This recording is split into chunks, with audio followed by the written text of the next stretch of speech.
الحمد لله نحمده ونستعينه ونستغفره ونؤمن به ونتوكل عليه ونعوذ بالله من شرور أنفسنا ومن سيئات أعمالنا من يهده الله فلا مضل له ومن يضلله فلا هادي له ونشهد أن لا إله إلا الله وحده لا شريك له وأشهد أن سيدنا وحبيبنا ونبينا ورسولنا وسندنا ومولانا محمدا عبده ورسوله أما بعد فأعوذ بالله من الشيطان الرجيم بسم الله الرحمن الرحيم اقرأ باسم ربك الذي خلق وقال الله تعالى هو الذي بعث في الأميين رسولا منهم يتلو عليهم آياته ويزكيهم ويعلمهم الكتاب والحكمة وإن كانوا من قبل لفي ضلال مبين الآية আজকের 13তম বার্ষিক মক্তব প্রতিযোগিতার সুনাম ধন্য সভাপতি সাহেব, উলামায়ে কেরাম, মুরব্বিয়ানে ইজাম এবং আহমদিয়া সোসাইটির সদস্যবৃন্দ, যুবক বন্ধুগণ, ছোট ছোট শিশু, ছেলেমেয়েরা, আমি আপনাদের সকলের সম্মুখে পবিত্র কোরআন সূরা আলাকের একটি আয়াত, সূরা জুমার একটি আয়াত তেলাওয়াত করেছি। আমি এই দুইটি আয়াতকে সামনে রেখেই আপনাদের সম্মুখে কিছু কথা তুলে ধরব। বিশেষ পরম্পরাগত বক্তা বা ভাষণ যেভাবে করে সেইভাবে নয়, কিছু কথার মাধ্যমে আপনাদের সম্মুখে ইসলাম এবং কোরআনিক কিছু কথা তুলে ধরব। আশা করি আমরা সকলেই ধ্যানের কানে শুনব ইনশাআল্লাহ তাআলা। আল্লাহ রাব্বুল আলামিন পৃথিবী সৃষ্টি করলেন, মানব জাতকে সৃষ্টি করলেন এবং মানব জাতিকে সঠিক রাস্তা দেখাবার জন্য যুগে যুগে নবীদেরকে পাঠালেন, কিতাব দিলেন। আল্লাহ রাব্বুল আলামিন মানুষকে পারলৌকিক জ্ঞান এবং পার্থিব জ্ঞান উভয় জ্ঞান দেওয়ার জন্যেই নবীদেরকে জগতে প্রেরণ করেছিলেন। কিছু মানুষ এখানে ধারণা করে যে নবীরা শুধু ধর্মীয় জ্ঞানের জন্যই আসছেন। কথাটি চরম মিথ্যা কথা। আদম থেকে নিয়ে আমাদের নবী সকল নবীদেরকেই আল্লাহ পার্থিব জ্ঞানও দিয়েছিলেন, তাদেরকে পারলৌকিক তথা ধর্মীয় জ্ঞানও তাদেরকে দিয়েছিলেন। শুধু এখানে বুঝার বিষয় হলো এটা যে আল্লাহ রাব্বুল আলামিন আদম নবীকে যখন পাঠান তখন ধর্মীয় জ্ঞান তিনাকে কম দেন, পার্থিব জ্ঞান বেশি দেন। এইভাবে পর্যায়ক্রমে আস্তে আস্তে সর্বশেষে যখন আমাদের নবী জগতে আসেন তখন পার্থিব বিষয় শিখা হয়ে গেছে। পরিপূর্ণ দুনিয়াবি জ্ঞান, পার্থিব জ্ঞান নবীদের মাধ্যমে শিখাইছেন আল্লাহ। এখন আর কোনো কিছু বাকি নেই। হ্যাঁ, এর ভিতরে কিছু বাকি রয়ে গিয়েছিল, সেগুলো নবীকে শিক্ষা দিয়েছেন। আদম নবীকে শিক্ষা দিয়েছেন আল্লাহ ঘর কিভাবে বানানো হয়, খেতি কিভাবে আবাদ করতে হয়, গাছ কিভাবে রোপণ করতে হয়, এগুলো তো ধর্মীয় জ্ঞান না, জাগতিক জ্ঞান এগুলো। এইভাবে হযরত দাউদকে শিক্ষা দিয়েছিলেন শিল্প জ্ঞান, কিভাবে বস্তুকে বানাতে হয়। এইভাবে সকল নবীকেই আল্লাহ জাগতিক শিক্ষাও দিয়েছেন এবং পারলৌকিক শিক্ষাই দিয়েছেন, কিন্তু তুলনামূলকভাবে অন্য নবীদেরকে পৃথিবীর শিক্ষা, জাগতিক শিক্ষা বেশি দিয়েছেন, আর আমাদের নবীকে তুলনামূলকভাবে ধর্মীয় শিক্ষা বেশি দিয়েছেন। আল্লাহ রাব্বুল আলামিনকে মানব জাতির পথপ্রদর্শক হিসাবে আল্লাহ রাব্বুল আলামিন যে কিতাব দিয়েছেন, যার নাম আমরা কুরআন বলে জানি। আমাদের পবিত্র কুরআন আল্লাহর বাণী, আল্লাহর কালাম, সমগ্র পৃথিবীর জন্যই আল্লাহ নাজিল করেছেন। এখানে বুঝার বিষয় যে আল্লাহ রাব্বুল আলামিন সর্বপ্রথম কুরআনের শব্দ যেটা দিলেন সেটা হলো ইকরা। পবিত্র কুরআনের সর্বপ্রথম শব্দটা কি ছিল? ইকরা, মানে পড়ো, অধ্যয়ন করো, নলেজ নাও, বিদ্যা শিখো, জ্ঞান অর্জন করো, ইকরা। পবিত্র কুরআনের প্রথম শব্দ ইকরা। আল্লাহর নবীর কাছে জিবরাইল সর্বপ্রথম যে শব্দ নিয়ে আসেন সেটি হলো ইকরা।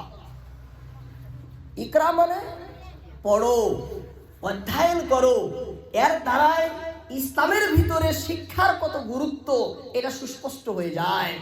আল্লাহ রাব্বুল আলামিন ঈমানের কথা বলেননি, নামাজের কথা বলেননি, অন্যান্য বিধিবিধানের কথা না বলে আল্লাহ রাব্বুল আলামিন বলছেন ইকরা বিসমি রাব্বিকাল্লাযী খালাক। হে রাসূল, আপনি পাঠ করুন আপনার পালনকর্তার নামে যিনি সৃষ্টি করেছেন। ইকরা বিসমি রাব্বিকাল্লাযী খালাক। হে নবী, আপনি পড়ুন আপনার পালনকর্তার নামে যিনি গোটা বস্তুকে, সব সৃষ্টিকে সৃজন করেছেন। ইকরা বিসমি রাব্বিকাল্লাযী খালাক। হে আমার হাবিব, আপনি পাঠ করুন, অধ্যয়ন করুন, পড়ুন সেই রবের কালাম, সেই তারই নামের সাহায্যে যিনি সৃষ্টিকুলকে সৃষ্টি করেছেন। কে বলতেছেন? আল্লাহ। নবীকে বলছেন, নবী আপনি পড়েন, আপনি জ্ঞান শব্দ নেন, জ্ঞান নেন। পবিত্র কোরআনের প্রথম শব্দই হলো ইকরা। কেন? রহস্য কি? মূল কারণ কি? কেন আল্লাহ ইকরা দিয়ে শুরু করলেন? রহস্য আছে না? সমগ্র সৃষ্টির যিনি খালিক, মালিক, হর্তা, কর্তা, নির্মাতা, গোটা জগৎ যার ইশারায় পরিচালিত, তিনি কোরআন অবতীর্ণ করেন, সর্বপ্রথম শব্দ ইকরা নাযিল করেন। এর কারণ থাকবে না, রহস্য থাকবে না? এটা হতেই পারে না। রহস্য কি? রহস্য হলো আল্লাহ রাব্বুল আলামিন চান, ইচ্ছা করেন, আল্লাহ পছন্দ করেন যে পৃথিবীর বুকে মানব জাতিকে সৃষ্টি করেছেন যাতে তারা বুদ্ধিজীবী হয়, যাতে তারা জ্ঞানী হয়, যাতে তারা শিক্ষিত হয়, যাতে তারা বিবেক সম্পন্ন হয়। আল্লাহ চানই না যাতে মানুষ অন্ধভাবে বিবেক শূন্য হয়ে জগতে বসবাস করে। জ্ঞানের কত মূল্য আল্লাহ পছন্দ করেন, চানই এটা যে সকল মানুষই যাতে শিক্ষিত হয়, মূর্খ যাতে কেউ না থাকে, জ্ঞান শূন্য অন্ধ হয়ে জগতে কেউ যাতে না চলে। আল্লাহ রাব্বুল আলামিন ইকরা নাজিল করার ভিতরে রহস্য হইল আল্লাহ চান সকল মানুষ যাতে জ্ঞান বিবেক সম্পন্ন হয়, অন্ধ এবং জ্ঞান শূন্য হয়ে যাতে জগতে কেউ বসবাস না করে। এই জন্যই আল্লাহ রাব্বুল আলামিন পবিত্র কোরআনের অন্য জায়গায় বলেন, সূরা ফাতির আয়াত নম্বর 19, ওয়ামা ইয়াস্তাবিল আ'মা ওয়াল বাসীর। যারা অন্ধ এবং যারা দৃষ্টি শক্তি সম্পন্ন তারা কোনোদিন এক আর সমান হতে পারে না। একজন চোখে দেখে আর একজন চোখে দেখে না, তারা কোনোদিন সমান হতে পারে না। আল্লাহ রাব্বুল আলামিন অন্য জায়গায় বলেন, লা ইয়াস্তাবিল খাবিস ওয়াত তাইয়িব। পবিত্র আর অপবিত্র কোনোদিন সমান হতে পারে না। একটি হলো পবিত্র আর একটি হলো অপবিত্র, একটি পাক আর একটি নাপাক। এই দুই বস্তু কোনোদিন এক হতে পারে না। আল্লাহ রাব্বুল আলামিন পবিত্র কোরআনের অন্য জায়গায় বলেন, ওয়ামা ইয়াস্তাবিল আহইয়া ওয়ালাল আমওয়াত, জীবিত আর মৃত্যু কোনোদিন এক হতে পারে না। জীবিত এবং মৃত দুটাই আলাদা আলাদা বস্তু। ঠিক এইভাবেই এক সমান নয়। ওই লোক যারা জানে আর যারা জানে না, যারা জ্ঞান রাখে যারা রাখে না, যারা বিবেক সম্পন্ন আর যারা বিবেক শূন্য। এই জন্যই আল্লাহ তাআলা প্রিয় হাবিবকে বলেন, কুল হাল ইয়াস্তাবিল্লাযীনা ইয়ালামুন ওয়াল্লাযীনা লা ইয়ালামুন। আমার হাবিব গোটা পৃথিবীর মানুষকে বলে দিন, জানিয়ে দিন, হাল ইয়াস্তাবিল্লাযীনা ইয়ালামুন ওয়াল্লাযীনা লা ইয়ালামুন। যারা জানে আর তারা জানে না, তারা কি সমান হবে? তারা কি সমান হতে পারে? আল্লাহ বলেন না না, তারা কোনোদিন সমান হতে পারে না। কেন তারা সমান হতে পারে না? তার কারণ ব্যাখ্যাই আল্লাহ বলেন, ইন্নামা ইয়াতাযাক্কারু উলুল আলবাব। তার কারণ হলো যারা জ্ঞানী হবে তারা কথা বুঝবে, যারা বুদ্ধিজীবী হবে তারা কথা মানবে, যারা বিচক্ষণ হবে তা উপদেশ গ্রহণ করবে। কত সুন্দর বাবা আল্লাহ তাআলা বুঝাই দিলেন। দুনিয়ার ভিতরে যারা বিচক্ষণ, শিক্ষিত, বুদ্ধিজীবী, জ্ঞানী, বিবেক সম্পন্ন, যাদের বুদ্ধি, হুঁশ, আক্কেল যাদের আছে, আল্লাহ বলেন তারা বুঝবে, তারা কথা শুনবে, উপদেশ নিবে, নসিহত গ্রহণ করবে। আর যারা জ্ঞান নাই, যাদের নলেজ নাই, শিক্ষা নাই, তারা বুঝবে না, তারা মানবে না। এবং তারা তাদের মতোই যাদের চোখ নাই, যাদের কি নাই, চোখ নাই। আল্লাহ মুহাম্মদুর রাসূলুল্লাহ সাল্লাল্লাহু আলাইহি সাল্লাম বলেন, ইন্নামা বুইস্তু মুআল্লিমা। এ বিশ্বের মানুষ শোনো, আল্লাহ পাক আমাকে মুআল্লিম, উস্তাদ, শিক্ষক, টিচার বানিয়ে জগতে প্রেরণ করেছেন।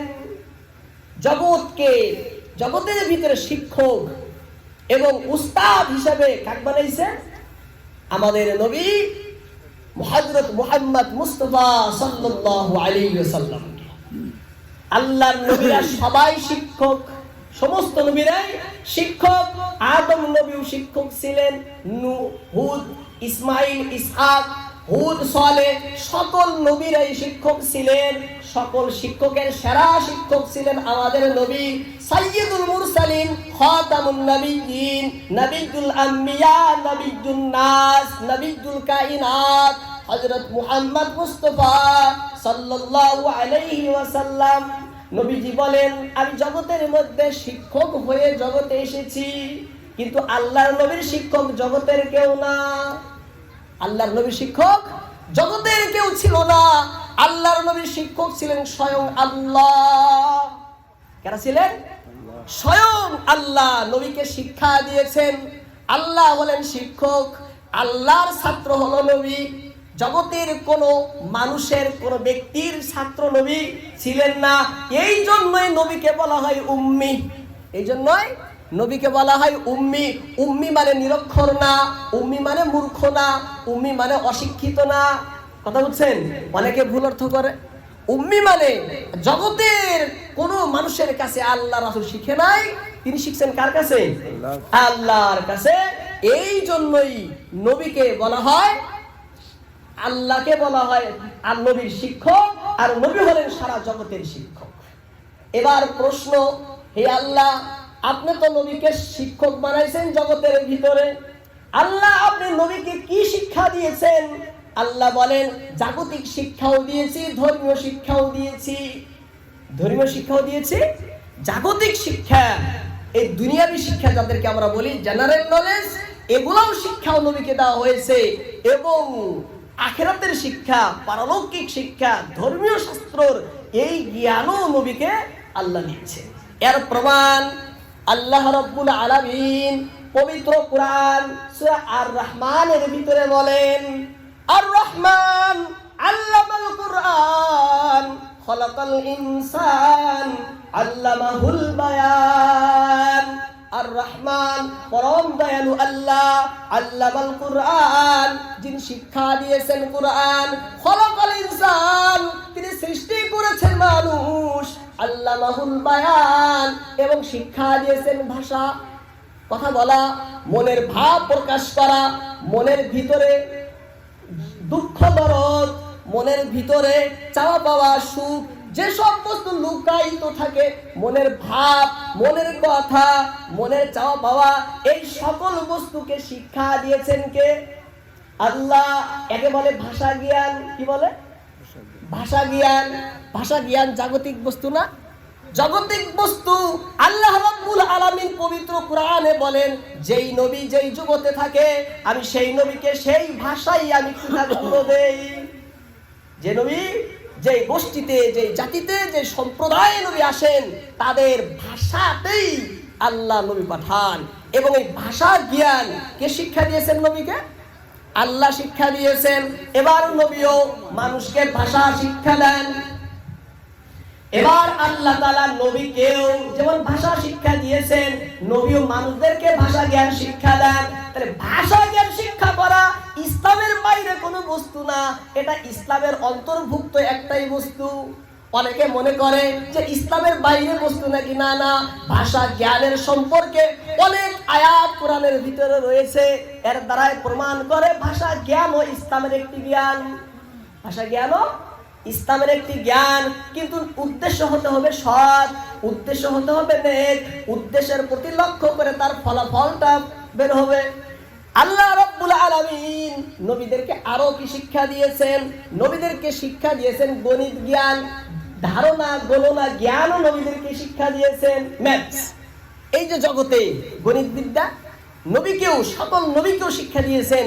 আমাদের নবী, করুণার নবী, মায়ার নবী মুহাম্মদ রাসূলুল্লাহ সাল্লাল্লাহু আলাইহি ওয়াসাল্লামকেও আল্লাহ গণনা জ্ঞান, ম্যাথস, গণিত বিদ্যা শিক্ষা দিয়েছেন। আল্লাহ রাব্বুল আলামিন পবিত্র কোরআন সূরা ইউনূসের 5 নম্বর আয়াতে বলেন, ওয়াল্লাযী জাআলাশ শামসা দিয়া, সেই সত্তা যিনি সূর্যকে দীপ্তিময় করে বানিয়েছেন, ওয়াল কমারা নূরা, এবং চন্দ্রকে বানিয়েছেন আলোময় করে, ওয়া কদ্দারাহু মানাজিল, এবং চন্দ্র সূর্যের কক্ষপথকে আল্লাহ বলে আমি নির্ধারণ করে দিয়েছি কে কোন পথে চলবে। কেন দিয়েছি? তার কারণ স্বরূপ আল্লাহ বলেন, লিতালামু আদাদাস সিনিনা ওয়াল হিসাব, যাতে মানুষেরা তোমরা জানতে পারো বছরের গণনা এবং সময়ের হিসাব। বছরের গণনার সময়ের হিসাব, একেই বলে গণনা বিদ্যা, একেই বলে গণিত শাস্ত্র, একেই বলে ম্যাথস। এর ব্যাখ্যায় গভীরে যখন যাব, পুরা গণিত শাস্ত্র এর ভিতরে উঠে আসবে, পুরা গণিত ম্যাথস এর মধ্যে আসবে, চলে আসবে। আল্লাহ রাব্বুল আলামিন বলেন, মা খালাকাল্লাহু যালিকা ইল্লা বিল হক, আমি আল্লাহ যা সৃষ্টি করেছি সব ঠিক ঠিক সৃষ্টি করেছি। ইউফাসসিলুল আয়াতি লিকাউমি ইয়ালামুন, আমি কথাগুলো বিস্তারিতভাবে ব্যাখ্যা করে করে বুঝাই ওই সকল লোকদের জন্য, ইয়াকিলুন, যারা বুঝে, ইয়ালামুন, যারা জানে। আল্লাহ বলেন, যাদের ব্রেন আছে, বিবেক আছে, বুদ্ধি, হুঁশ যাদের আছে, ইলম যাদের আছে, জ্ঞান যাদের আছে, আমি তাদের জন্য ব্যাখ্যা করে করে বুঝাই যাতে তারা বুঝে। আল্লাহ, আমরা যদি প্রশ্ন করি, ওগো আল্লাহ, আপনি আপনার হাবিবকে আরো কি শিক্ষা দিয়েছেন জাগতিক জ্ঞানের মধ্যে? আল্লাহ বলেন, প্রাকৃতিক জ্ঞানও আমি নবীকে শিক্ষা দিয়েছি। কি জ্ঞান? প্রাকৃতিক জ্ঞান। যে প্রাকৃতিক জ্ঞানের ভিতরে পদার্থ বিজ্ঞান, রসায়ন বিজ্ঞান এবং এর ভিতরে জীববিজ্ঞান, সব কিছু এর ভিতরে অন্তর্ভুক্ত, যাকে এক ভাষায় বলা হয় প্রাকৃতিক জ্ঞান। কি জ্ঞান? প্রাকৃতিক জ্ঞান। এই পৃথিবীর শক্তি, গতি, আলো, তাপ, প্রাকৃতিক নিয়ম সূত্র, এই পদার্থের গঠন, রাসায়নিক বিক্রিয়া, জীবের গঠন, জীবন প্রতিক্রিয়া, উদ্ভিদ প্রাণীর পরিচয়, এই সব কিছুকেই মিলিয়ে বলা হয় প্রাকৃতিক জ্ঞান। আল্লাহ বলেন, এই জ্ঞানটাও আমি নবীকে শিক্ষা দিয়েছি। কাকে? নবীকে বিভিন্ন আয়াতের ভিতরে এই কথাগুলো রয়েছে। শুধুমাত্র উদাহরণ হিসাবে একটা একটা আয়াত আপনাদের সম্মুখে পেশ করে যাচ্ছি। আল্লাহ রাব্বুল আলামিন সূরা আলে ইমরান 190 নম্বর আয়াতে বলেন, আল্লাহ তাআলা এই কথা তুলে ধরেন পবিত্র কোরআনের 190 নম্বর সূরা আলে ইমরানের 190 নম্বর আয়াতে। কি বলেন? ইন্না ফি খালকিস সামাওয়াতি ওয়াল আরদি ওয়াখতিলাফিল লাইলি ওয়ান নাহার লাআয়াতিন লিউলিল আলবাব। আল্লাহ বলেন, নিশ্চয় নবমণ্ডল ও ভূমণ্ডলের সৃষ্টির ভিতরে দিন ও রাত্রের পরিবর্তনের মধ্যে আমি সুস্পষ্ট নিদর্শন লিখেছি। কাদের জন্য? ওই সকল লোকদের জন্য যারা জ্ঞানী। দেখেন না, সব জায়গায় আল্লাহ জ্ঞানীর দিকে ইঙ্গিত দিচ্ছেন। ওদের জন্য রাখছি যারা বুঝে, যারা বিবেক সম্পন্ন, যাদের মস্তিষ্ক ভালো আছে, বুঝার ক্ষমতা যাদের ভালো আছে। আল্লাহ বলেন, আমি এই গোটা সৃষ্টির সৃজনের ভিতরে এই রাত আসে আবার দিন চলে যায়, দিন চলে যায় আবার রাত চলে আসে, এই যে পরিবর্তন, এই যে আসমান জমিন, এই যে গোটা সৃষ্টি কেন বানিয়েছি যদি গবেষণা করে, যদি সে এর ভিতরে দেখে। আল্লাহ বলছেন, ইয়াতাফাক্কারুনা ফি খালকিস সামাওয়াতি ওয়াল আরদ। যখন সে তাফাক্কুর করবে, যখন সে গবেষণা করবে, যখন সে চিন্তা করবে, তখন ওই গবেষকরা চিৎকার দিয়ে বলতে বাধ্য হবে, রব্বানা মা খালাকতা হাযা বাতিলা সুবহানাকা ফাকিনা আযাবান নার। আল্লাহ বলেন, সবাই চিৎকার দিয়ে বলতে বাধ্য হবে, রব্বানা, হে আমাদের পালনকর্তা, হে আমাদের প্রভু, মা খালাকতা হাযা বাতিলা, কোন বস্তুকে আপনি বেকার সৃষ্টি করেননি, বৃথা সৃষ্টি করেননি, অনর্থক নিরর্থক সৃষ্টি করেননি। চিৎকার দিয়ে বলতে বাধ্য হবে। সকল সৃষ্টির ভিতরেই কারণ, রহস্য, গভীর তথ্য উদ্ঘাটিত হয়ে আসবে। এবং তখন আগে যে ভুল ধারণা ছিল, ভুল বিশ্বাস ছিল, আগে যে সে ভুল পথে ছিল, বলবে, হে আল্লাহ, আমার ভুল হয়ে গেছে, অপরাধ হয়েছে, পাপ করে ফেলেছি, ফাকিনা আযাবান নার, দয়া করে, মায়া করে, করুণা করে, ক্ষমা করে দেন এবং জাহান্নামের আগুন থেকে রক্ষা করেন, জাহান্নামের আগুন থেকে রক্ষা করেন, ফাকিনা আযাবান নার। আল্লাহ তাআলা গোটা সৃষ্টির এগুলো কি প্রাকৃতিক জ্ঞান না? ইঙ্গিত করতেছেন না আল্লাহ এখানে? এইভাবে আল্লাহ রাব্বুল আলামিন নবীকে সামাজিক জ্ঞান দান করেছেন, সামাজিকতা। আল্লাহ রাব্বুল আলামিন পবিত্র কোরআনের ভিতরে বলেন, ইন্না আকরামাকুম ইনদাল্লাহি আতকাকুম। তোমাদের মধ্যে আল্লাহর কাছে সেই ব্যক্তি সব থেকে বেশি মর্যাদা সম্পন্ন, যে ব্যক্তি তোমাদের মধ্যে সব থেকে তাকওয়াওয়ালা। কি বলতে চান? আল্লাহ বলতে চান, তোমাদের মধ্যে যে ব্যক্তি স্রষ্টা, সৃষ্টি, সমাজ, জাতি, রাষ্ট্র, মানুষ সকলের প্রাপ্য অধিকার ক্ষেত্রে মহান খোদাকে সব থেকে বেশি ভয় করে, তোমাদের মধ্যে ওই ব্যক্তি আল্লাহর নিকটে সব থেকে বেশি সম্মানিত। সামাজিক জ্ঞান না এটা? সামাজিকতা শিক্ষা দিলেন না নবীকে? যে ব্যক্তি স্রষ্টার কি অধিকার, সৃষ্টির কি অধিকার, সমাজের কি কর্তব্য, এই যে সামাজিকতা, এর ব্যাপারে যার যেটা অধিকার সে দেয়, অধিকার দিতে সে অবহেলা করে না, নষ্ট খর্ব সে করে না, এই ক্ষেত্রে আল্লাহকে সে সব থেকে বেশি ভয় করে। আল্লাহ বলছেন, এই ব্যক্তি আমার নিকটে সব থেকে বেশি প্রিয়, বেশি মর্যাদা সম্পন্ন। সামাজিকতা শিক্ষা দিলেন না এখানে? এটা তো সামাজিকতা, সামাজিক জ্ঞান আল্লাহ তাআলা নবীকে শিক্ষা দেন। এইভাবে আল্লাহ তাআলা নবীদেরকে প্রযুক্তি বা টেকনোলজি জ্ঞান ও শিক্ষা দেন। এগুলো সব জাগতিক শিক্ষা। কি বলে এদেরকে?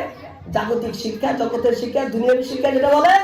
আল্লাহ নবীদেরকেও টেকনোলজি শিক্ষা দেন।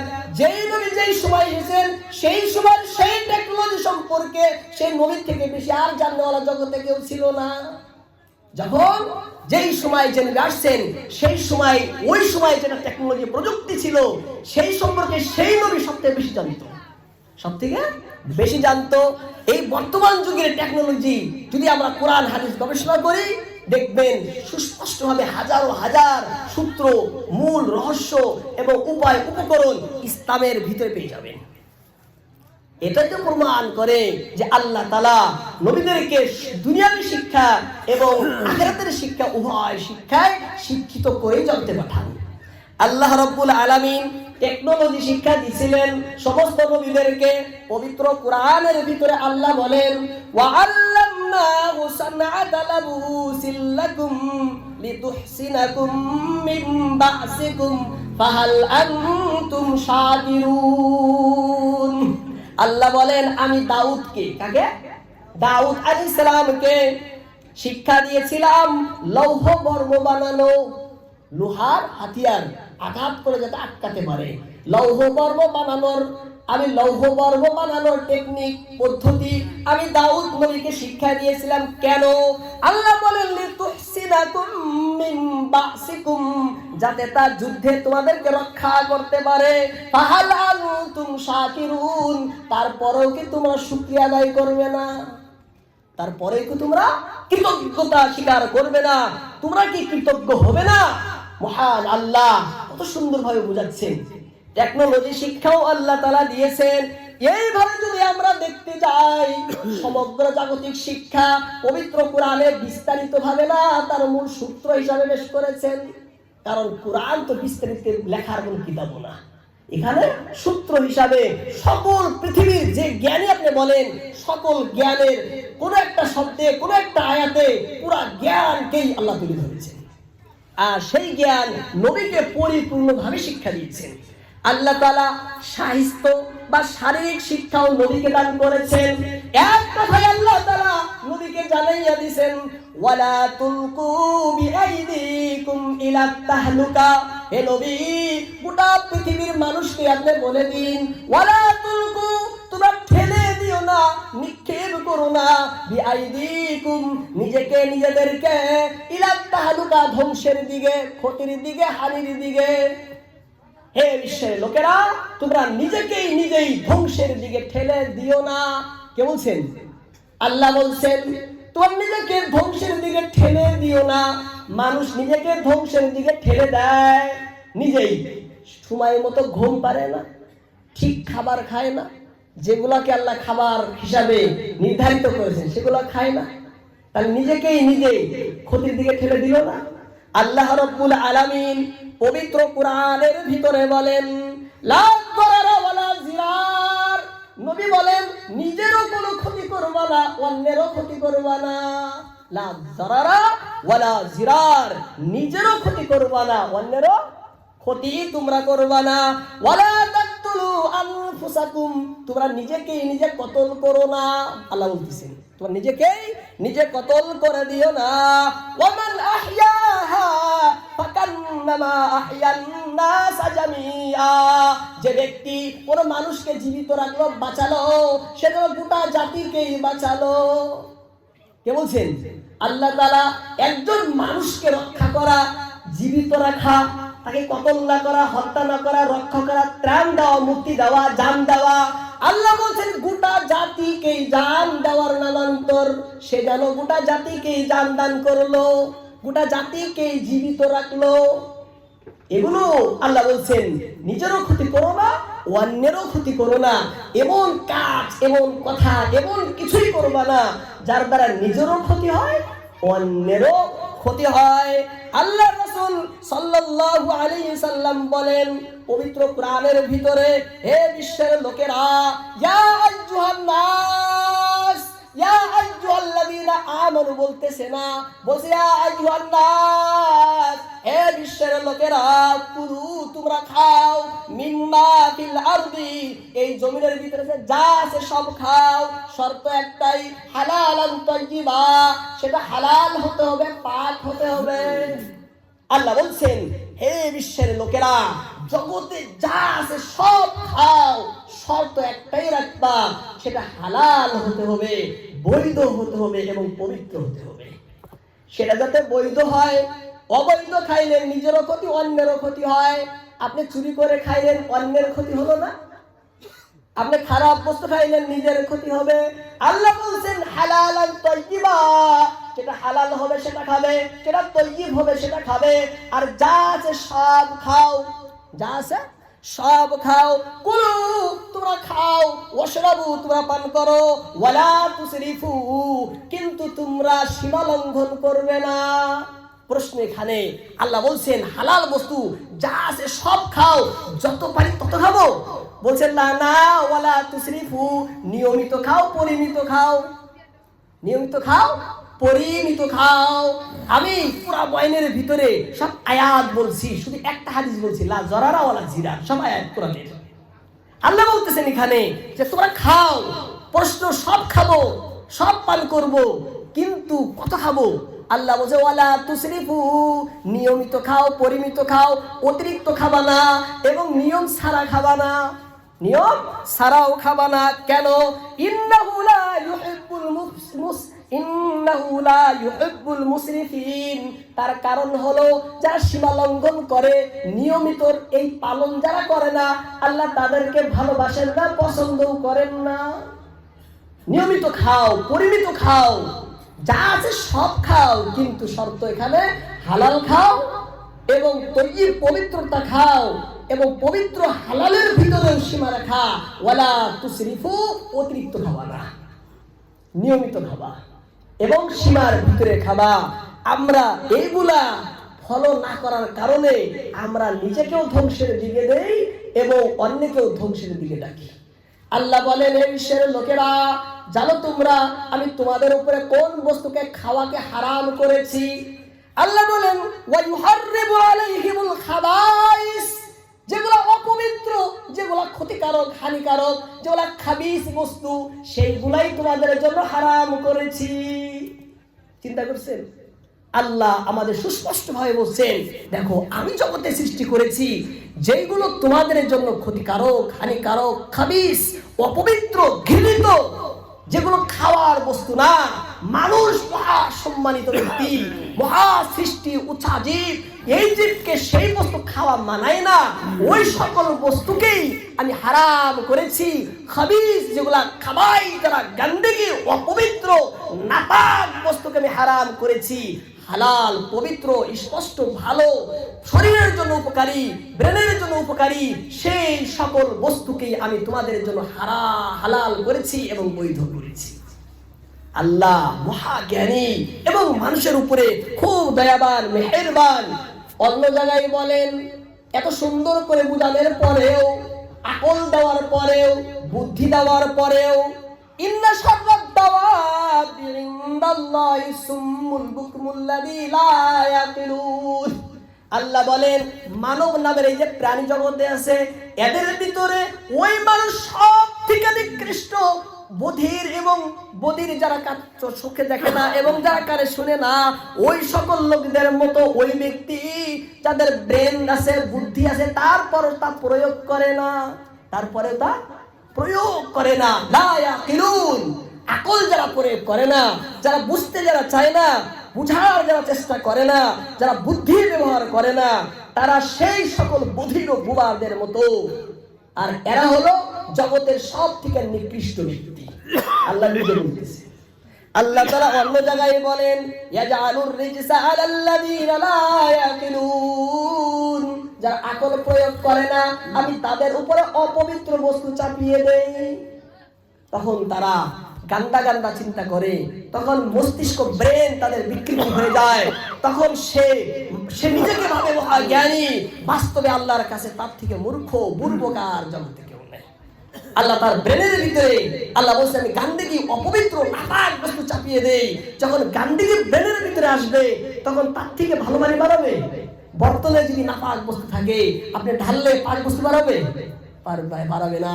কত সুন্দর ভাবে আল্লাহ বোঝাচ্ছেন যে এই সকল লোক যারা বুদ্ধি দেওয়ার পরেও যারা প্রয়োগ করে না এবং যারা চিন্তা করে না, তাদের কথা বলছেন। এবং যারা ওই বুদ্ধিকে নষ্ট করে, তাদের ব্যাপারে কি বলবেন? যারা ওই বুদ্ধিকে নষ্ট করে, ওই বিবেককে যারা বিনষ্ট করে, কিসের দ্বারা? মাদক দ্রব্যের দ্বারা, ড্রাগসের দ্বারা, তাদেরকে কত বুর্বক বলবেন কোরআনে, হাদিসের ভিতরে। আল্লাহর রাসূল সাল্লাল্লাহু আলাইহি ওয়াসাল্লাম পবিত্র হাদিসের ভিতরে বিভিন্ন জায়গায় সুন্দর করে তাদেরকে বুঝাচ্ছেন। আল্লাহর রাসূল সাল্লাল্লাহু আলাইহি ওয়াসাল্লাম বলেন, লা তাশরাবিল খামরা ফাইন্নাহা মিফতাহু কুল্লি শার। এ আমার উম্মতেরা, লা তাশরাব, তোমরা পান করো না খামরা, মাদক দ্রব্য। হে আমার উম্মতেরা, মাদক দ্রব্য তোমরা সেবন করো না, খায়ো না, ড্রাগস তোমরা সেবন করো না। কেন খাবো না? ফাইন্নাহা মিফতাহু কুল্লি শার, কারণ সেই মাদক দ্রব্যই হলো সকল জঘন্যতম নিকৃষ্টতম বস্তুর মূল। সকল খারাপের মূল হলো সেই মাদক দ্রব্য। চাবিকাঠি, ক্ষতির চাবিকাঠি হলো সেই মাদক দ্রব্য। রাসূল বলতেছেন মাদক দ্রব্য হলো সেই ক্ষতি হানিকারকের বস্তু, হলো চাবিকাঠি। এই জন্য তোমরা সেই মাদক দ্রব্য খায়ো না। কুল্লু মুস্কিরিন খামরুন ওয়া কুল্লু মুস্কিরিন হারাম, সকল নিশাদ্রব্য বস্তু হলো মদ, মাদক দ্রব্য, আর সবই হলো হারাম, সবই হলো হারাম। অন্য জায়গায় নবী বলেন কুল্লু শারাবিন আসকার ফাহুয়া হারাম, ওই সকল পানীয় বস্তুই হারাম যেগুলো নেশা সৃষ্টি করে। কি করে? নেশা সৃষ্টি করে। অনেকের নেশাকে নেশা বুঝে না। নেশা মানে কি? আমাদের ভাষায় নেশা দুই ভাবে ব্যবহার হয়। একটা নেশা, আমার এখন ঘুমের নেশা হয়েছে, আমার এখন পান খাওয়ার নেশা উঠেছে, আমার এখন যাওয়ার নেশা উঠেছে। এই নেশার অর্থ আগ্রহ। এই নেশা মানে আগ্রহ, ইচ্ছা। আর একটা কোরআন হাদিসে যে নেশা বলা হয়েছে, ওই নেশার অর্থ হলো ওই সকল বস্তু যেগুলো খাইলে বিবেক, বুদ্ধি, ব্রেন নষ্ট হয়ে যায়। কি হয়ে যায়? নষ্ট হয়ে যায়। শরীরের ভিতরে ক্ষতি হয়, ব্রেনের ক্ষতি হয়। ওই সকল বস্তু খাইলে ওদেরকে ইসলামী ভাষায়, পরিভাষায় নেশা বলা হয়। নেশা নেশা বুঝতে পারে না। শাব্দিক অর্থ দেখে কুল্লু মুস্কিরিন, সকল নেশাজাত দ্রব্য হারাম। বিড়ি খাওয়াও হারাম, পান খাওয়াও হারাম। কথা বুঝছেন না? নাই। হ্যাঁ, এই যে বুঝার কমের কারণে এগুলোও ক্ষতিকারক, সব ক্ষতিকারক। যেগুলো যত ক্ষতিকারক সেগুলোর তত বর্জন করা জরুরি। আমি যেটা বলতেছি, ওই সকল বস্তু পরিপূর্ণ হারাম যেইগুলো সেবনের কারণে মস্তিষ্ক বিকৃত হয়, মস্তিষ্কটা নষ্ট হয়ে যায়, বিবেক, বুদ্ধি, হোশ, হাওয়াস ধ্বংস হয়ে যায়। ওই সকল বস্তু সব হারাম, সব হারাম। এবার হুজুর অ্যালকোহল আছে যদি সেটা কি হবে? অ্যালকোহল না থাকে যদি সেটা কি হবে? বিস্তারিত একটা আলোচনা। কারণ অ্যালকোহল সৃষ্টি হয় বিভিন্ন বস্তু দিয়ে, বিভিন্ন বস্তু দিয়ে। সেই বস্তুর উপরে ভিত্তি করে কিছুগুলো বিধান হবে। এটা আল্লাহ লম্বা আলোচনা, আমি সেদিকে যাই না। বলা একটাই কথা মনে রাখবেন, ওই সকল বস্তু হারাম যেইগুলোর কারণে ব্রেন, মস্তিষ্ক বিকৃতি হয়, নষ্ট হয়, হোশ, আওয়াজ, বুদ্ধি সব ধ্বংস, বিনষ্ট, নষ্ট, পণ্ড, বেকার, নিষ্ফল হয়ে যায়। ওই সব বস্তুই হারাম। আর তো কোনো বুঝার বাকি নেই এখানে। এবার আল্লাহর রাসূল সাল্লাল্লাহু আলাইহি সাল্লামকে আল্লাহ সাহিত্য শিক্ষা, এই জ্ঞানটা শিক্ষা দিয়েছেন। হে রাসূল, আপনি সবাইকে বলে দেন তারা যেন নিজেকে ধ্বংসের দিকে ঠেলে না দেয়, ধ্বংসের দিকে, ক্ষতির দিকে যেন তারা ঠেলে না দেয়। আল্লাহর পরেই গোটা পৃথিবীর বুকে সব থেকে শিক্ষিত কে ছিল? সমগ্র নবীর থেকেও আল্লাহর পরেই সব থেকে বেশি শিক্ষিত ছিল আমাদের নবী মুহাম্মদুর রাসূলুল্লাহ সাল্লাল্লাহু আলাইহি ওয়াসাল্লাম। আমাদের নবীর থেকে মানব কোন সৃষ্টি কিন্তু শিক্ষিত ছিল না। এক নম্বর সৃষ্টির ভিতরে শিক্ষিত কে ছিলেন? আমাদের নবী হযরত মুহাম্মদ মুস্তাফা সাল্লাল্লাহু আলাইহি ওয়াসাল্লাম। আল্লাহ সেই শিক্ষিত নবীকে আল্লাহ বলছেন ইকরা বিসমি রাব্বিকাল্লাযী খলাক। হে নবী আপনি পড়েন, হে নবী আপনি পড়েন। আল্লাহ আমি কি পড়ব? আল্লাহ আমি কি পড়ব? এখানে কর্মপদটি উল্লেখ নেই। একটা যখন বাক্য হয়, ক্রিয়া, ক্রিয়া, কর্ম এবং কর্তা থাকে, তাই না? নাই, ক্রিয়া, কর্ম, কর্তা। ক্রিয়া সেই ফেলটাকে বলা হয় ওয়ার্ক, তাকে বলে, এবং ফাইল, কর্তা। আরেকটা থাকে মফউল, মানে কর্মপদ। এখানে আল্লাহ কর্মপদকে উল্লেখ করেন। ইকরা, পড়ো। আল্লাহ কি পড়বো? তোমার কি দরকার তা পড়ো, তোমার কি দরকার তা পড়ো, তোমার যা দরকার তুমি তাই তো তুমি পড়বা। ইকরা, পড়ো। কি পড়বো? তোমার যা দরকার তাই পড়ো। বুঝতেছেন কথা আমার? জগতের শিক্ষার ধরনের কোনো সীমারেখা নাই, মানুষের চাহিদার কোনো সীমারেখা নাই, মানুষের রুচি অভিরুচি ভিন্ন ভিন্ন। আল্লাহ এই জন্য কোনো একটাকে নির্দিষ্ট করে দেন নাই। ইকরা, তোমরা পড়ো, যার যেটা দরকার তা পড়ো, যার যেটা দরকার তা পড়ো। যেহেতু নবীকে দিয়েছেন কোরআন, নবীকে কি দিয়েছেন? কোরআন। ইকরা, এর অর্থ তাফসীরে কুরতুবীতে এই জন্য লেখা হয় ইকরা মা উনজিলা ইলাইকা মিনাল কুরআন। হে রাসূল, কোরআনের মধ্যে থেকে যে অংশটুকু আপনাকে দেওয়া হচ্ছে তা পড়ুন। নবীর ক্ষেত্রে তাফসীরে হিদায়াতুল কোরআনের ভিতরে পালনপুরি রাহমাতুল্লাহ আলাইহি একটা সূত্র লেখেন সূরা কাউসারের ভিতরে, যে তাফসীর শাস্ত্রের ব্যাখ্যা, কোরআনের ব্যাখ্যা শাস্ত্রের একটা সূত্র হলো যে কোরআনের কোন শব্দ যদি ব্যাপকভাবে রাখা হয় তার অর্থের ক্ষেত্রেও সেটাকে ব্যাপক রাখতে হবে। বুঝছেন কথা? কোরআনের কোন শব্দকে যদি আল্লাহ শব্দকে যদি ব্যাপক রাখেন তার অর্থটাও কে তোমরা কি রাখো? ব্যাপক রাখো। ইকরা, আল্লাহ শব্দকে ব্যাপক রাখছেন, কর্মপদকে উল্লেখ করেন নাই। এই জন্য কেন করেন নাই? জগতের চাহিদা ভিন্ন, রুচি ভিন্ন, প্রয়োজন ভিন্ন, যখন যার যেটা দরকার সে তখন সেটা শিখবে, এই জন্য আল্লাহ উল্লেখ করেন নাই। নবীর ক্ষেত্রে যেহেতু নবীকে জিবরাইল বলছে আপনি পড়ুন, কি পড়বেন? মা উনজিলা ইলাইকা মিনাল কুরআন, হে রাসূল আপনি তা পড়ুন যেটা আল্লাহর পক্ষ থেকে জিবরাইলের মাধ্যমে আপনার কাছে এসেছে তা পড়ুন। আল্লাহর নবী তা পড়বেন, পুরা কোরআন পড়বেন নবীর ক্ষেত্রে। যাই হোক, ইকরা দিয়ে এই যে শুরু করলেন আল্লাহ, কেন শুরু করলেন এটাই তো বলতেছি আমি, যে ইকরা দিয়ে কেন শুরু করলেন। আমি কিন্তু একটাই বলতেছি কথা, ইকরা শব্দটার কথা বলতেছি। ইকরা দিয়ে শুরু করার রহস্য হলো আল্লাহ এখানে বোঝাতে চান যে মানব কল্যাণের সূচনা হবে ইকরা দিয়ে, জ্ঞান দিয়ে। মানুষ যদি কল্যাণ চায়, দুনিয়ার কল্যাণ চাইলেও আখিরাতের কল্যাণ যদি কামনা করে, এর সূচনা হবে জ্ঞান দিয়ে। জ্ঞান ছাড়া দুনিয়ার কল্যাণ অসম্ভব, জ্ঞান ছাড়া আখিরাতের কল্যাণও অসম্ভব। যদি জ্ঞান নাই তার দুনিয়াও ধ্বংস, আখিরাতও ধ্বংস। এই জন্যই আমরা দুয়ার মধ্যে বলি রব্বানা আতিনা ফিদ দুনিয়া হাসানা ওয়া ফিল আখিরাতি হাসানা ওয়া কিনা আযাবান নার। রব্বানা, হে আমাদের পালনকর্তা প্রভু, আতিনা আপনি আমাদেরকে দান করেন, ফিদ দুনিয়া দুনিয়ার ভিতরে হাসানা, দুনিয়াতে কি দান? হাসানা। তাফসীরে জালালাইনে লেখেন নি'মাহ। হাসানা মানে দুনিয়ার আয়েশ আরাম, দুনিয়ার সুখ শান্তি।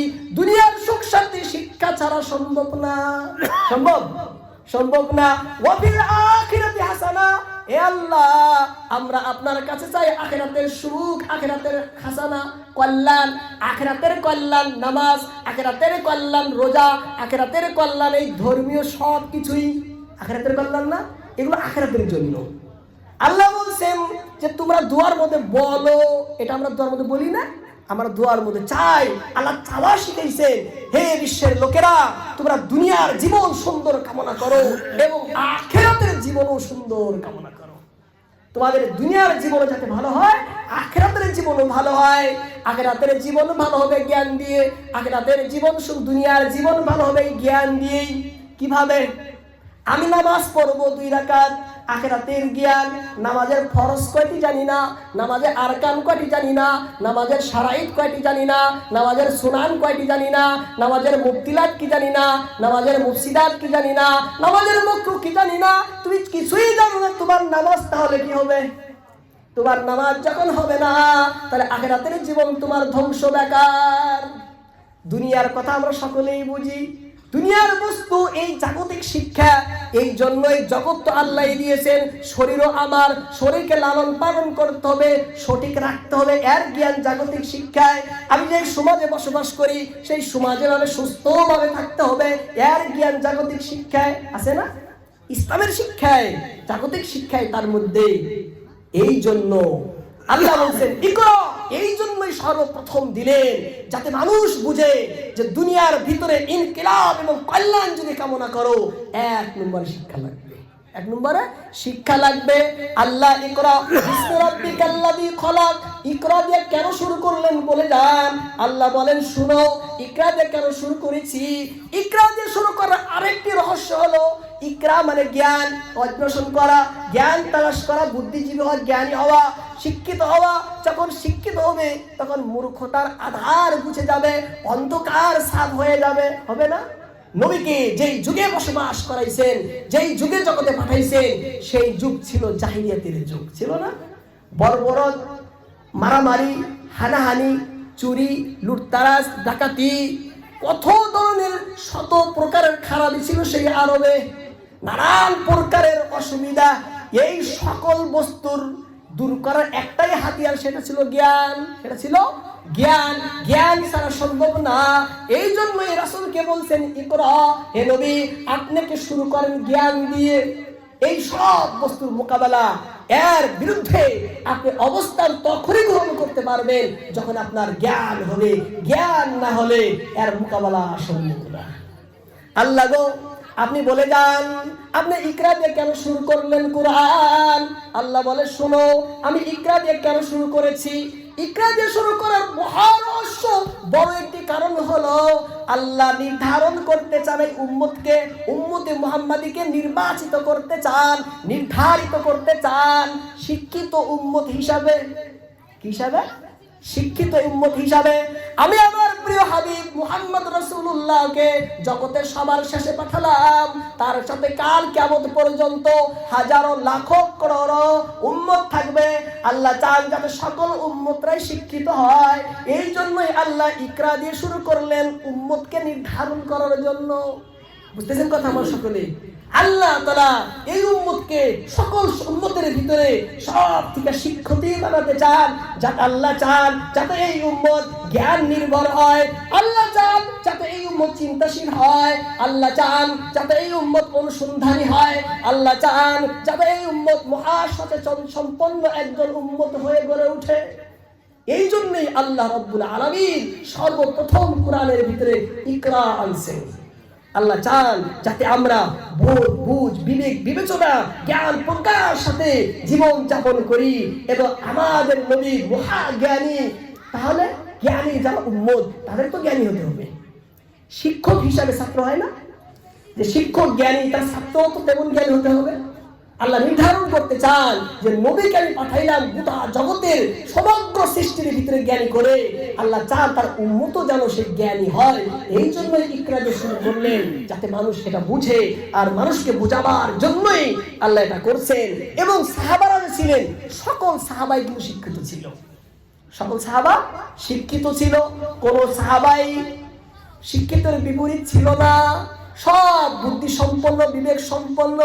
এই জন্যই আল্লাহ রাসূল 23 বছর হায়াত পেয়েছেন নবুয়তের পর। কয় বছর? 23 বছর না, 13 বছর মক্কায় থাকলেন, 10 বছর মদিনায়। এই 10 বছরের মদিনার ভিতরে গোটা আরবকে ইসলামী রাষ্ট্র বানিয়ে দিয়েছেন। দেননি? কোন পাওয়ারে দিয়েছেন, কোন পরিস্থিতিতে দিয়েছেন, কোন কৌশলে তিনি দিয়েছেন? কারণ সেখানে 100% মুসলমান ছিল শিক্ষিত। এর মূল কারণ ছিল শিক্ষিত। সবাই শিক্ষিত ছিল না। এই জন্যই মাত্র 10 বছরেও না, মাত্র 4 বছরই মাঝখানের 8 হিজরিতে মক্কা ফাতা হয়। তাহলে আগের 2 বছর তো শুরুতে যুদ্ধতেই যায়, উহুদের যুদ্ধ, বদরের যুদ্ধ। এই মাঝখানের 4টা বছরে গোটা আরবকে ইসলামী রাষ্ট্র বানান ঝামেলি কথা ছিল? সেই সময় রোমান সাম্রাজ্য কত পাওয়ারফুল ছিল, পারস্য সাম্রাজ্য কত বলবান ছিল। তাদের সাথে টক্কর দেওয়া কোনো ঝামেলি ছিল না, মজাক ছিল না। বড় বড় শক্তি, সুপার পাওয়ারের সাথে মুহাম্মদ রাসূলুল্লাহ তার সামান্য সৈন্যদের কি করেন? ইমানি তাকত, আমলি তাকত এবং জ্ঞানের তাকত ছিল। আজ অধঃপতন, দলিত, মথিত, অপদস্থ, হারাস্ত কেন? একটাই কারণ, আমাদের মূল ঈমান নাই, আমল নাই, জ্ঞান বিলকুল নাই। জ্ঞান বিলকুল নাই সমাজের ভিতরে। আল্লাহ রাব্বুল আলামিনকে জিজ্ঞাসা করা হলো, হে আল্লাহ আপনি কেন ইকরা দিয়ে শুরু করলেন? আল্লাহ বলেন, বিশ্বের মানুষ শুনো, ইন্নী জাইলুন ফিল আরদি খলিফা, আমি তোমাদেরকে জগতে পাঠাইছি খিলাফত কায়েম করার জন্য, রাজত্ব কায়েম করার জন্য। রাজত্ব যদি কায়েম করতে চাও জ্ঞান বুদ্ধি প্রজ্ঞা ছাড়া সম্ভব না। জ্ঞান বুদ্ধি প্রজ্ঞা ছাড়া সম্ভব না। খিলাফতের ভিত্তি স্থাপনের লক্ষ্যে আল্লাহ রাব্বুল আলামিন ইকরা দিয়ে কোরআন শুরু করলেন যাতে তার উম্মতরা, যাতে বিশ্বের মানুষরা এই কথাগুলো উপলব্ধি করতে পারে, বুঝতে পারে। ইকরা বিসমি রাব্বিকাল্লাযী খলাক। আল্লাহ বলেন, হে বিশ্বের লোকেরা তোমরা ভালো করে বুঝে নাও আমি কেন ইকরা দিয়ে নাযিল করলাম। এইভাবে যদি আমরা গুনতে যাই পুরো রাত শেষ হয়ে যাবে রহস্য ইকরা দিয়ে। বহু তাফসীরের ভিতরে অনেক কারণ তুলে ধরেছেন যে আল্লাহ ইকরা দিয়ে কেন শুরু করলেন, আল্লাহ ইকরা দিয়ে কেন শুরু করলেন। কিছু কথা আমি আপনাদের সম্মুখে তুলে ধরলাম যাতে আমরা বুঝতে পারি, যাতে আমরা করতে পারি, অনুধাবন করতে পারি। ইলম বিদ্যা অর্জন করা, জাগতিক হোক বা ধর্মীয় হোক, দুটাই ইবাদত। নিয়াত যদি সঠিক হয়, নিয়াত যদি সঠিক থাকে, দুটাই সওয়াবের কাম, বহুত বড় ইবাদত, বহুত বড় ইবাদত। ইবাদতের থেকেও বড় ইবাদত ইলম অর্জন করা। বলছেন হুজুর আপনি বললেন, না না আমি বলি না, কুরআন আল্লাহ রাসূল নিজে বলছেন, আমাদের নবী নিজে বলছেন হাদিসের ভিতরে, কলিলুল ইলমি খায়রুম মিন কাসীরিল ইবাদা, অল্প পরিমাণ জ্ঞান অধিক ইবাদতের চেয়ে উত্তম। কে বলছেন? রাসূল বলতেছেন কলিলুল ইলম, সামান্য পরিমাণ জ্ঞান, খায়রুন উত্তম, শ্রেষ্ঠ, ভালো, মিন কাসীরিল ইবাদা বহুত ইবাদতের থেকেও। অন্য জায়গায় রাসূল বলেন ফাদলুল ইলমি খায়রুম মিন ফাদলিল ইবাদা, ইলমের ফজিলত ইবাদতের ফজিলত থেকেও বেশি। ইলমের ফজিলত ইবাদতের ফজিলত চেয়েও বেশি। কেন? যদি কেন জবাবে বলি, একটা কারণ বলে যায়, ইলম ইবাদত, আবার ইলম আরেকটা বস্তু, দুটা বস্তু হাসিল হলো, একটা জ্ঞান হলো, ইবাদত হলো। জ্ঞান হলো, ইবাদত হলো, আর ইবাদত শুধু ইবাদত হলো, তাহলে ফজিলত বেশি হবে না? এখানে যেখানে দুইটা পাওয়া যায় সেখানে তো ফজিলত বেশি হবে। আল্লাহ রাসূল আরো হাদিসের ভিতরে বলেন, মান জাআহুল মাউত ওয়া হুয়া ইয়াতলুবুল ইলম লিইহইয়া বিহিল ইসলাম। আল্লাহ বলেন, এবং একজন ব্যক্তি যার মউত এসেছে এই অবস্থায় যে সে বিদ্যা জ্ঞান অর্জন করতেছিল, সে শিক্ষা অর্জনরত অবস্থায় ছিল, এমন সময় তার মউত হয়ে গেল। সেই বিদ্যা কেন অর্জন করেছিল? রাসূল বলেন তার উদ্দেশ্য ইসলামকে জিন্দা রাখা, ইসলামকে বিজয়ী দেওয়া, ইসলামের ভিতরে ইনকিলাব আনা। যদি আমি ইসলামকে বিজয়ী করার লক্ষ্যে, ইসলামকে ইনকিলাবে পৌঁছানোর লক্ষ্যে, ইসলামকে সব থেকে উচ্চ শিখরে উপনীত করার লক্ষ্যে দুনিয়াবী শিক্ষাও যদি অর্জন করি সেটাও ইবাদত, ধর্মীয় শিক্ষা ইবাদত অর্জন করি সেটাও ইবাদত।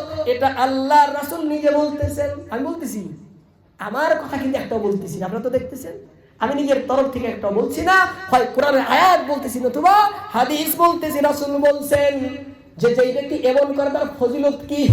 রাসূল বলছেন বাইনাহু ওয়া বাইনান নাবিয়্যিনা দারাজাতুন ওয়াহিদাতুন ফিল জান্নাহ, সেই ব্যক্তি জান্নাতে আল্লাহ তাকে দিবে, উপরে থাকবে নবীদের, তার তলেই থাকবে তাদের স্থান। সুবহানাল্লাহ বলবেন না? উপরে হবে নবীদের স্থান, তারপরে দ্বিতীয় স্থান ওই সকল লোক হবে যারা জ্ঞান অর্জন করেছিল, করতে করতে তার মৃত্যুবরণ হয়েছিল, কিছু কাজ জগতে করতে পারে নাই, কিন্তু তার লক্ষ্য ছিল ইসলামকে বিজয়ী করা। আল্লাহ বলছেন এই ব্যক্তির স্থান জান্নাতে হবে, এবং কেবল জান্নাত, তার উপরে থাকবে নবীরা, তার তলেই থাকবে তারা। সুবহানাল্লাহ, সুবহানাল্লাহ। তাহলে মানুষে বলে যে আমার এই ছোট্ট বয়সে কি করতে পারবো? আরে কি করতে পারবো? তুমি শিক্ষা অর্জন করে মরে যাও, যদিও কোনো ইনকিলাব জগতে আনতে পারো নাই, লক্ষ্য তো ছিল তোমার অন্তরে। তোমার ফজিলত আল্লাহর কাছে মহা, অনেক বড় ফজিলত আল্লাহর কাছে রয়েছে, আছে না? সেই জন্য অর্জন করতে হবে। আল্লাহ পাক ইকরা, এই ইকরা কিয়ামত পর্যন্ত নয়, সব সময় রাখবেন, চিরকাল থাকবে। যতদিন কোরআন থাকবে ততদিন ইকরা থাকবে। কোরআন চিরকালীন, ইকরাও চিরকালীন। কোরআন অবিনশ্বর, ইকরাও অবিনশ্বর।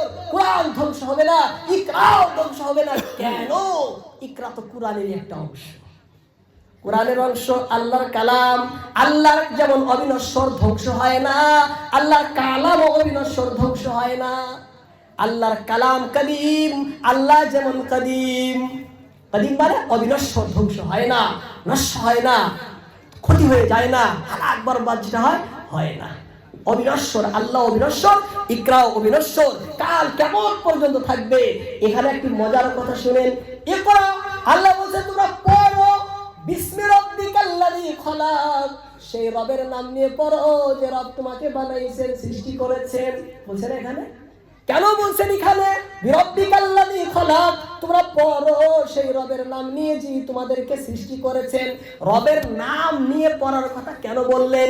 আল্লাহ এখানে ইঙ্গিত দিলেন, হে বিশ্বের লোকেরা, ওই শিক্ষা অর্জন করো যেই শিক্ষা অর্জন করলে আল্লাহর কাছে নত হওয়া শিখায়। আল্লাহর কাছে নত হতে শিখায়, আল্লাহর কাছে বাধ্য হতে শিখায়, আল্লাহর কাছে মহা পুরস্কারে পুরস্কৃত হতে পারো।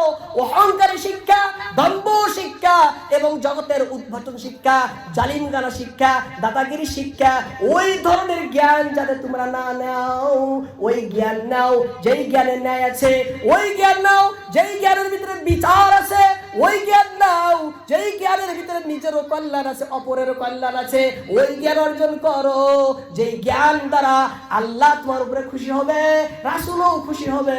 ওই জ্ঞান নিও না যেই জ্ঞান দ্বারা নিজের ক্ষতি, অন্যের ক্ষতি, ধ্বংস, চাকরা, জগৎ ক্ষতি, গোটা জগৎ যেই জ্ঞান দ্বারা ক্ষতি, ওই জ্ঞান নিও না।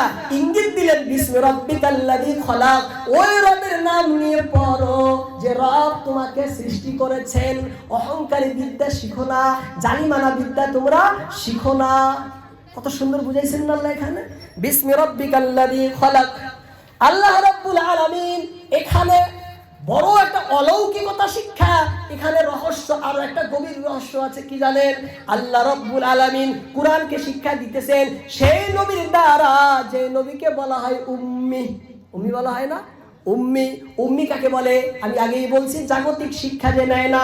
আরেকটা ব্যাখ্যা হলো উম্মির, উম্মি হলো যারা কিতাবধারী না, আহলে কিতাব না। আহলে কিতাব জগতের ভিতরে দুই ধরনের মানুষ থাকে। আল্লাহর উপরে আল্লাহ তাআলা অন্য নবীদেরকে পাঠাইছেন, তাদের কিতাব দিবেন, তাওরাত, জবুর, ইনজিল যেগুলা কিতাব দিবেন, ওই সব কিতাবকে যারা বিশ্বাস করে তাদেরকে বলে আহলে কিতাব, কিতাবধারী, কিতাবী। যারা বিশ্বাস করে না তাদেরকে আহলে কিতাব বলে না।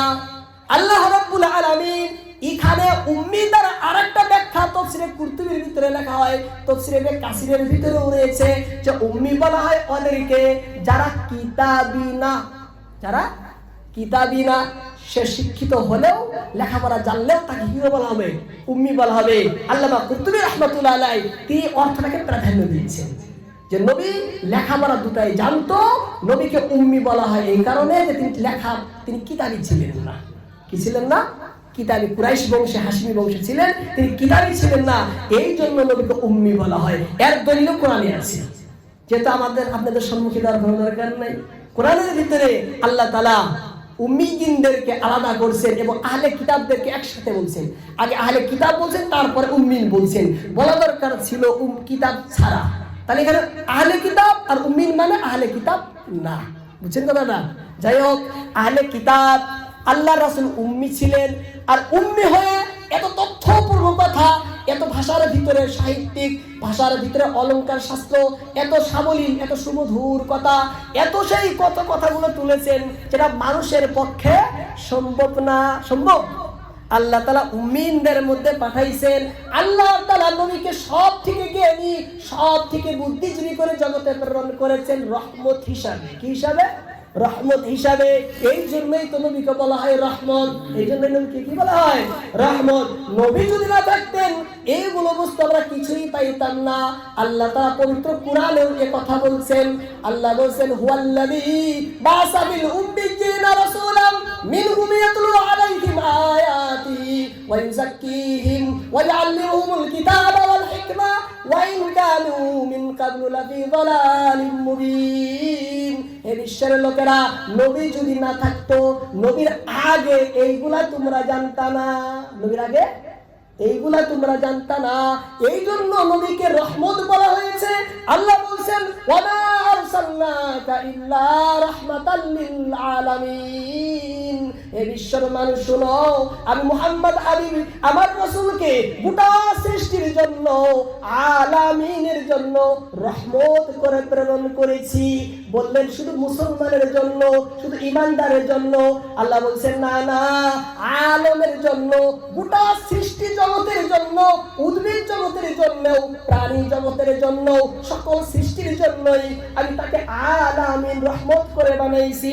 অন্য জায়গায় বলেন ওমা আরসালনাকা ইল্লা কাফাতান লিন-নাস, গোটা সৃষ্টির মানুষের জন্যই আমি নবীকে প্রেরণ করেছি। গোটা মানুষের জন্যই আমি নবীকে প্রেরণ করেছি। আর যেই কিতাব নবীকে দিয়েছি, আল্লাহ তাআলা বলেন তাবারাকাল্লাযী নাযালাল ফুরকান আলা আবদিহি লিয়াকুনা লিল আলামিন নাযীরা। এ আমার হাবিব যেই কিতাব কুরআন, ফুরকান, জিকির, তাজকিরা, যেই কিতাব পবিত্র কুরআন আমি আল্লাহ আপনাকে দিয়েছি। কেন দিয়েছি জানেন? লিয়াকুনা লিল আলামিন নাযীরা, যাতে আপনি গোটা আলমকে সতর্ক করতে পারেন, গোটা জগৎকে, সবাইকে যাতে আপনি সতর্ক করতে পারেন। হে নবী, আপনি সবাইকে বলে দেন, কুল ইয়া আইয়ুহান নাস ইন্নী রাসূলুল্লাহি ইলাইকুম জামিআ আল্লাযী লাহু মুলকুস সামাওয়াতি ওয়াল আরদ লা ইলাহা ইল্লা হুয়া ইহয়ী ওয়া ইউমীত। আল্লাহ বলেন, নবী আপনি বলেন, ইয়া আইয়ুহান নাস, হে বিশ্বের লোক সকল, ইন্নী, আমি নবী, রাসূলুল্লাহ, আল্লাহর পক্ষ থেকে রাসূল হয়ে এসেছি, ইলাইকুম জামিআ, তোমাদের সকলের জন্য। কোন আল্লাহ জানো? লাহু মুলকুস সামাওয়াতি ওয়াল আরদ, সেই আল্লাহর পক্ষ থেকে আমি এসেছি। আসমান জমিন যে আল্লাহর অধীনে, সমগ্র জগৎ যে আল্লাহর কর্তৃত্বে রয়েছে, লা ইলাহা ইল্লা হুয়া ইহয়ী ওয়া ইউমীত, যে আল্লাহ ছাড়া সত্যিকার উপাস্য, আরাধ্য, উপাস্য মাবুদ আর কেউ নাই, যিনি জিন্দা করে, যিনি মৃত্যু দান করে, সে আল্লাহর পক্ষ থেকে ইলাইকুম জামিআ ইন্নী রাসূলুল্লাহ ইলাইকুম জামিআ, সকলের কাছে আমি নবী হয়ে এসেছি। আল্লাহ বলতেছে সবার কাছেই নবী, শুধু আমাদের নবী না, নবী শুধু মুসলমানের নবী না, নবী নাস, মানুষের নবী, সকল জগতের নবী, সকলের জন্য তিনি নবী হয়ে এসেছেন, সকলের জন্যই তিনি রহমত হয়ে এসেছেন। আল্লাহ তাআলা নগদে আসলেন সকলের জন্য, কিন্তু একটা মানুষ কি সব জায়গায় চলতে পারবে? সব জায়গায় যেতে পারবে? আমাদের ইন্ডিয়ায় আসতে পারে নাই, অনেক দেশে তিনি আসতে পারে নাই। হে রাসূল, আপনি তো সকল জগতের নবী, কিভাবে? আপনাকে তো প্রেরণ করা হয়েছে আরবের ভূমিতে, আপনাকে জন্ম দেওয়া হয়েছে মক্কাতে, আপনি হিজরত করে চলে গেলেন মদিনায়, বেশির থেকে বেশি গোটা আরব আপনি আপনার শাসনে, আপনার আমলে এনেছেন, এর থেকে তো কিছু বেশি করেন নাই। আপনি গোটা সৃষ্টির নবী হলেন কিভাবে? এ কথাও আল্লাহ তাআলা কোরআনে বলেন আল্লাহ তাআলা, ওয়াল্লাযী বাসাবিল উম্মিয়িনা রাসূলাম মিনহুম, একজন মানুষের কামের তো একটা সীমারেখা দরকার না? সারাদিন শেষ, গোটা জীবনে, গোটা জগতের জন্য আল্লাহ রাসূল নবী তো সারা জগতের কামের এরিয়ার কথা বলছেন। ওয়াল্লাযী বাসাফিল উম্মিয়িন, হে রাসূল, আমি আপনাকে পাঠাইছি উম্মিয়িনদের জন্য। তাদের জন্য? উম্মিয়িনদের মধ্যে কাজ করার জন্য। উম্মিয়িন বলা হয় আরবদেরকে, আরব, পুরো আরবকেই বলা হয় উম্মিয়িন। কি বলা হয়? গোটা আরব ওকে বলা হয় উম্মিয়িন। হে রাসূল, আপনার কাজের এরিয়া হলো, সীমা হলো উম্মিয়িন। রাসূল মিনহুম, এদের ভিতরে আমি আপনাকে রাসূল করে প্রেরণ করেছি। আপনার কাজ কি জানেন? ইয়াতলু আলাইহিম আয়াতি, আমার এই কোরআন তেলাওয়াত করে তাদেরকে শোনাবেন। আমার কোরআন তেলাওয়াত করে শোনাবেন। রাসূল ইয়াতলু, রাসূল তেলাওয়াত করে শোনাতেন, আলাইহিম, তাদের সামনে, তাদেরকে, আয়াতি, আল্লাহর আয়াতগুলোকে। হে আল্লাহ, আরেক কাম কি আমার? আল্লাহ বলে ইউজাক্কিহিম, তাদের নফসকে পাক করারও কাজ হলো আপনার। কয়টা কাম হলো? দুটা হলো না? এক নম্বর, ইয়াতলু আলাইহিম আয়াতি, কোরআন তেলাওয়াত করে করে আপনি শোনাবেন। দুই নম্বর কাম, ইউজাক্কিহিম, মানুষের অন্তরকেও আপনি পরিষ্কার করবেন, তাজকিয়া করবেন, পাক সাফ করবেন, শিরক থেকে মানুষকে পাক করবেন, কুফর থেকে মানুষকে পাক করবেন, গায়রুল্লাহ থেকে মানুষকে পাক করবেন, সৃষ্টির আসক্তি থেকে মানুষকে পাক করবেন, লাভ লালসা থেকে পাক করবেন, মানুষকে হিংসা কিনা থেকে পাক করবেন, মানুষকে ক্রোধ থেকে পাক করবেন, মানুষকে গীবত থেকেও মানুষকে পাক করবেন, যত প্রকার গান্দিগি অন্তরে থাকে। হে রাসূল ইউজাক্কিহিম, দ্বিতীয় কাম হলো আপনি তাদেরকে সেই অন্তরকে পাক সাফ করে দিবেন। আল্লাহ গো, আরেকটা কাম কি? ইউআল্লিমুহুমুল কিতাব ওয়াল হিকমা, হে রাসূল আপনার আরেকটা কাম হলো কিতাব আর হিকমতের তালিম দিবেন। কিতাব আর হিকমতের তালিম দিবেন। তালিম হয়ে যায় দুই প্রকারের, উমুমি তালিম আর খুসুসি তালিম। ব্যাপকভাবে, বিশেষভাবে। খুসুসি বিশেষভাবে শিক্ষা, উমুমি ব্যাপকভাবে শিক্ষা। আল্লাহ রাসূল ইউআল্লিমুহুমুল কিতাব ওয়াল হিকমা, হিকমত কিতাবের শিক্ষা দিবেন, উমুমি ভাবেও দিবেন, খুসুসি ভাবেও দিবেন। আল্লাহ বলেন নবী দিয়েছেন, ওয়া ইন কানু মিন কাবলু লাফি দালালিম মুবিন। এই কাজগুলো নবী সেই সময় করেছিল, নবীর আগে তোমরা জানতা না, বুঝতা না, তোমরা ছিলা ঘোর বিভ্রান্তিতে। রাসূল এই কাজগুলো সেই সময় করেছে যখন গোটা আরব মহা অন্ধকারে ছিল, মহা ঘোর বিভ্রান্তিতে নিমজ্জিত ছিল। সেই সময় রাসূল এই কাজ করেছে। রাসূলের কাজ হয়ে গেল চারটা হলো না? ইয়াতলু আলাইহিম আয়াতি, কোরআনের তেলাওয়াত। এই আয়াত থেকে সারা পৃথিবীতে হাজারো লাখো করোড়ো হাফিজি মাদ্রাসা, লাখো হাজারো হাফিজি মাদ্রাসা। তাদের একটাই লক্ষ্য, কোরআন কিভাবে সঠিকভাবে বাচ্চারা পড়ে, কোরআনের শিক্ষাটা কিভাবে শুদ্ধ করা যায়, মাখরাজ কিভাবে ঠিক হয়, কোথায় কিভাবে থামতে হয়, কোন হরফ কিভাবে আদায় করতে হয়, তার সঠিক পঠন ও পাঠন শিক্ষা দেওয়াই হলো মাদ্রাসা হাফিজিয়ার মূল উদ্দেশ্য। এই আয়াত থেকে তারা নিয়েছে ইয়াতলু আলাইহিম আয়াতি। রাসূলের 1 নম্বর কাম ছিল তেলাওয়াতে কোরআন, মানুষকে কোরআনের তেলাওয়াত শিক্ষা দেওয়া। এই থেকেই হাজারো লাখো হাফিজি মাদ্রাসা। দ্বিতীয় কাজ ইউযাক্কিহিম, অন্তরকে পরিষ্কার করা, তাজকিয়া করা। অন্তরের ভিতরেও গান্দিগি থাকে, শরীরে যেমন গান্দিগি লাগে অন্তরের ভিতরেও গান্দিগি লাগে। আল্লাহর মহব্বত না থাকা এটা গান্দিগি, আল্লাহর প্রতি প্রেম না থাকা গান্দিগি, কুফর শিরকি থাকা এটাও গান্দিগি, অহংকার হিংসা লোভ লালসা এগুলা থাকা এগুলোও গান্দিগি। এই সব থেকে অন্তরকে পাক করাকে বলা হয় তাজকিয়া, ইহসান, তাসাউফ, মারিফত। অনেক শব্দ পৃথিবীতে রয়েছে যেগুলো বলা হয়। আল্লাহ রাসূলের 2 নম্বর মুখ্য কাম ছিল ইউযাক্কিহিম, মানুষের অন্তরকে পাক সাফ করা, পাক সাফ করা। এই আয়াত থেকে, এই শব্দ থেকে পৃথিবীতে হাজারো লাখো করোড়ো আপনারা খানকা পাবেন। খানকার উদ্দেশ্য হলো মানুষের নফসকে পাক করা। কি করা? মানুষকে নফসটা কিভাবে পাক করা যায়। তারপরে 3 নম্বর রাসূলের কাজ, যার ভিতরে রয়েছে 2টি, ইউআল্লিমুহুমুল কিতাব ওয়াল হিকমা, তালিমে কিতাব, তালিমে হিকমত। তালিমে কিতাব, তালিমে হিকমত, উমুমি তালিম। আমার উস্তাদ দারুল দেওবন্দের, যার কাছে আমরা মিশকাত পড়েছি, মিশকাতের ভিতরে আমরা 3টা উস্তাদের কাছে পড়েছি, আরশাদ মাদানী রহমাতুল্লাহ, আরশাদ মাদানী দামাত বারাকাতুহুল আলিয়া, এবং আব্দুল্লাহ মারুফি সাহেব আর শওকত আলী বস্তাওয়ী। 3 জনের কাছে মিশকাত পড়েছি। তার মধ্যে আব্দুল্লাহ মারুফি সাহেব তিনি বয়ানের ভিতরে বলছেন যে এখানে তালিমে কিতাব দ্বারা উদ্দেশ্য খুসুসি তালিম, উমুমি তালিম। উমুমি তালিম, খুসুসি তালিম। উমুমি তালিম বলা হয় উমুমি, আম ভাবে সবাইকে শিক্ষা করতে হবে। সেটা হলো মক্তবের শিক্ষা। এটা কি শিক্ষা? মক্তবের শিক্ষা। এই আয়াত থেকে মক্তবকে বের করা হয়েছে। উমুমি তালিম, ব্যাপকভাবে শিক্ষা, সবাইকে শিক্ষা অর্জন করতে হবে। এটা এই শিক্ষা যাকে বলা হয় তলাবুল ইলম ফারিজাতুন আলা কুল্লি মুসলিম। মুসলিম যদি হও, মুসলিমা যদি হয়েছো, তাহলে তোমার উপরে সেই শিক্ষাটা ফরজ হয়ে গেছে। তোমার উপরে সেই শিক্ষাটা ফরজ হয়ে গেছে। তলাবুল ইলমি ফারিজাতুন আলা কুল্লি মুসলিমা। আল্লাহর সম্পর্কে ঈমান পরিপূর্ণ, রাসূলের সম্পর্ক পরিপূর্ণ ঈমান, আখিরাত জান্নাত তাকদীর ভালো মন্দ সব আল্লাহর পক্ষ থেকে হয়। এবং ইসলামের মৌলিক আমলগুলো আরকান যাকে বলা হয়, এবং হালাল হারাম পাক না পাক এইগুলোর জ্ঞান আমাদেরকে শিক্ষা করাটা ফরজ, অপরিহার্য, জরুরি।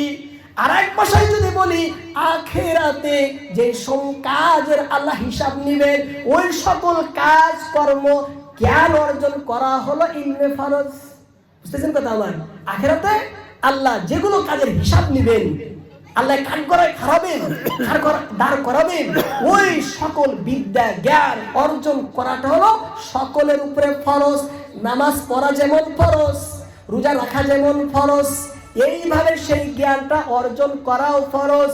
এই জ্ঞানটা দেওয়ার উদ্দেশ্যেই সারা পৃথিবীতে হাজারো লাখো কোটি কোটি মক্তব কায়েম করা হয়েছে।